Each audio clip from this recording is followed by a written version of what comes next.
أعوذ بالله من الشيطان الرجيم.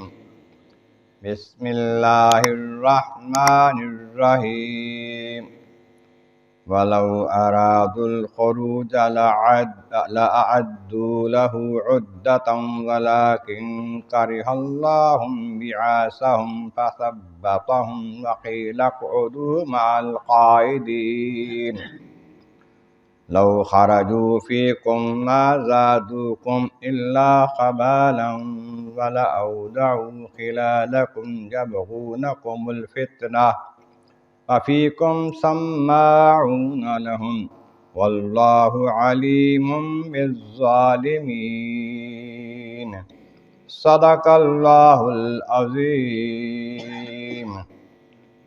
حمد و ثناء رب کریم اور درود و سلام بر سید خیر الانام کے بعد سورۃ توبہ کی آیت نمبر 46 اور 47 تلاوت کی گئی ہیں جو 10ویں پارے کے 13ویں رکوع میں ہے۔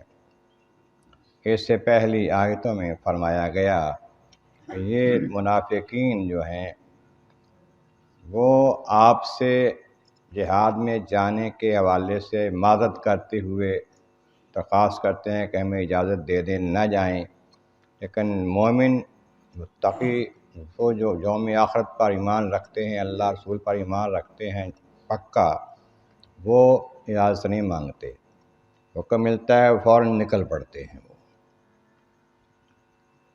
تو یہ جو اجازت مانگتے ہیں ان کے دلوں میں کوڑ ہے، شک میں پڑے ہوئے ہیں دل، ان کا یقین صحیح نہیں ہے ان کا آپ کی رسالت پر، آخرت کے دن کے حساب و کتاب پر، لیکن کہتے یہ ہیں کہ جی ہم تو بالکل تیار تھے، بس اچانک ہمیں کوئی مشکل آ گئی ہے، کوئی مسئلہ بن گیا ہے، اس واسطے ہمیں اجازت دے دیں۔ کسی نے کہا کہ میری کھیتی بالکل پکی ہوئی تیار ہے، فصل تیار ہے، اگر میں چلا جاؤں گا تو نقصان ہو جائے گا۔ کسی نے کہا میرے گھر میں کوئی نہیں ہے نگران، گھر کھلا ہے۔ کسی نے کچھ کہا، تیار تھے ہم۔ تو خالق کائنات فرماتا ہے لو اراد الخروج لعدوا له عدۃ، اگر ان کا ارادہ ہوتا نا نکلنے کا، کچھ نہ کچھ تیاری کی ہوتی۔ انہوں نے تو اپنی تلواروں کے گرد بھی نہیں صاف کی، گھوڑے تیار کرنے جہاد کے لیے، ساز و سامان تیار کرنا، کوئی جانے کے لیے کوئی سامان اپنا کھانے پینے کا تیار کرنا، کچھ بھی نہیں کیا تھا انہوں نے۔ کیوں نہیں؟ نیت ہی نہیں تھی۔ نیت ہوتی تو کچھ نہ کچھ تیاری پہلے کی ہوتی انہوں نے، لیکن بالکل نہیں کی۔ کیوں نہیں کی؟ ولیکن کرہ اللہ انبعاثہم، اللہ تعالیٰ کو ان کا جانا پسند ہی نہیں تھا، ان کا جانا اللہ تعالیٰ کو پسند ہی نہیں تھا۔ فثبتہم، اللہ تعالیٰ نے ان میں کاہلی، سستی ان میں ڈال دی کہ تم رہ جاؤ، تمہارا جانا ٹھیک نہیں ہے۔ وقیل اقعدوا مع القاعدین، انہیں کہا گیا کہ تم رہ جانے والوں کے ساتھ رہ جاؤ۔ رہ جانے والے کون تھے؟ عورتیں، بچے، ضعیف، بوڑھے، نادار، وہ جو چل پھر نہیں سکتے، بیمار ہیں، لاچار ہیں، ان کے ساتھ تم بھی رہ جاؤ انہی کی طرح۔ یہ کہنے کی مختلف صورتیں تھیں۔ ایک تو یہ تھی کہ حضور کی خدمت میں کہا کہ ہم نہیں جا سکتے، مجبوری ہے، پریشان ہے، یہ ہے وہ ہے، ہم نے کہا چلو رہ جاؤ، نہیں جاتے تو نہ جاؤ، انہوں نے کہہ دیا۔ دوسرا یہ کہ آپس میں ایک دوسرے کو کہنے لگے یا تم رہ جاؤ تو ہم بھی رہ جاتے ہیں، چلو رہ جاؤ جی، ایک دوسرے کو کہہ دیا۔ تیسرا اللہ تعالیٰ نے ان کے دل میں ڈال دیا کہ بھئی تم رہ جاؤ، تمہارا جانا ٹھیک نہیں ہے۔ اور چوتھے شیطان نے وسوسہ ڈالا، جاؤ گے تو مارے جاؤ گے تو نقصان اٹھاؤ گے، اتنا سفر لمبا ہے، کہاں جاؤ گے، کیسے جاؤ گے۔ یہ سب چیزیں مل گئیں کہ ان کو کہا گیا رہ جاؤ، تم نہ جاؤ، تمہارا رہ جانا ٹھیک ہے، رہ جانے والوں کے ساتھ بیٹھے رہیں گے، ان کے ساتھ تم بھی بیٹھ رہو یہاں پر۔ لیکن لو خرجوا فیکم، اگر وہ لوگ آپ کے ساتھ نکلتے، جاتے جہاد میں، ان کا جانا اچھا نہیں تھا۔ کیوں؟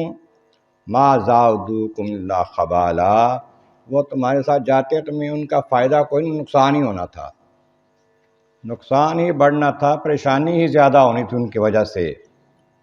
کیوں؟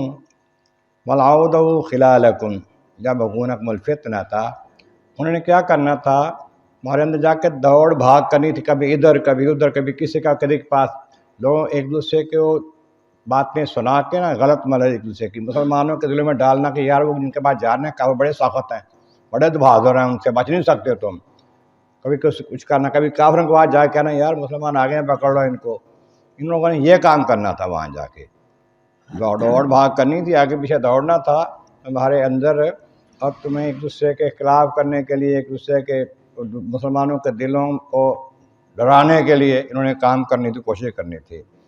اس واسطے یبغونکم الفتنہ تھا، تمہارے اندر فتنہ ڈالنے کے لیے کوشش کرنی تھی، انہوں نے کوشش چاہنا یہ تھا، کوشش یہ تھی، ان کا ارادہ یہ ہوتا کسی نہ کسی طریقے سے کوئی نہ کوئی آپس میں اختلاف ڈالا جائے، ڈرایا جائے ان کو۔